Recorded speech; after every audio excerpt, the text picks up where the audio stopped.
Depuis plus de 10 ans, l'arc antillais et la Guyane française sont particulièrement impactés par ces échouages massifs d'algues aux émanations toxiques. Des centaines de tonnes chaque année, rien que pour le littoral martiniquais. L'origine du développement massif de ces algues fait toujours l'objet de recherches scientifiques, mais il se pourrait qu'il ait un lien avec le réchauffement climatique. L'atelier Sargasses et Santé a permis d'identifier 3 priorités. La compréhension de la réalité des territoires exposés, la découverte du travail d'un laboratoire de terrain et la mise en place de débats et de discussions sur les projets de lutte contre ces échouages. L'opportunité aussi de mieux comprendre le processus de décomposition. On peut déjà identifier que le gaz majoritairement émis par la décomposition des sargasses est ce gaz d'hydrogène sulfuré qui sent l'œuf pourri. Donc c'est vraiment celui qui est traceur, comme on dit, hein, c'est-à-dire qui identifie, qui est vraiment identifié à cette décomposition. Et on observe que dès que ça fait 48 heures que les algues qu'il y a eu un arrivage et qu'elles rentrent en décomposition, il faut attendre 48 heures pour la création de ce gaz. Pour les populations du littoral martiniquais et particulièrement les habitants de la côte atlantique, il s'agit avant tout d'une nuisance olfactive.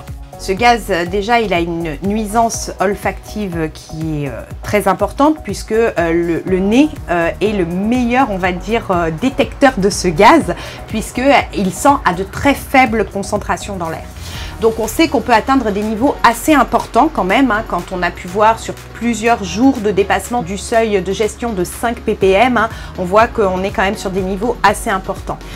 Quel est l'impact de ces sargasses et de ce gaz sur la santé? Là, ce sont des études hein, qui sont en cours, notamment par le CHUM, hein, qui fait des études sur l'exposition chronique des populations exposées à l'H2S.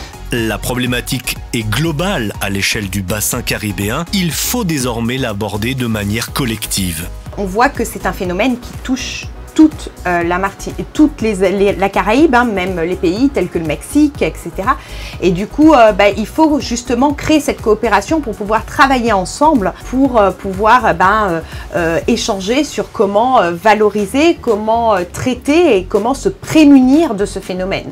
Parce que il faut être conscient qu'il ne va pas s'arrêter, qu'on est dans un système qui maintenant sera celui qu'il est.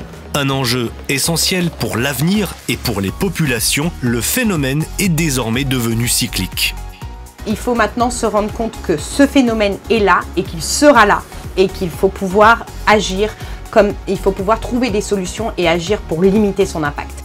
En Martinique, comme en Guadeloupe, un groupement d'intérêt public a vu le jour. Il coordonne les actions financées par le Plan national de lutte contre les sargasses pour la période 2022-2025.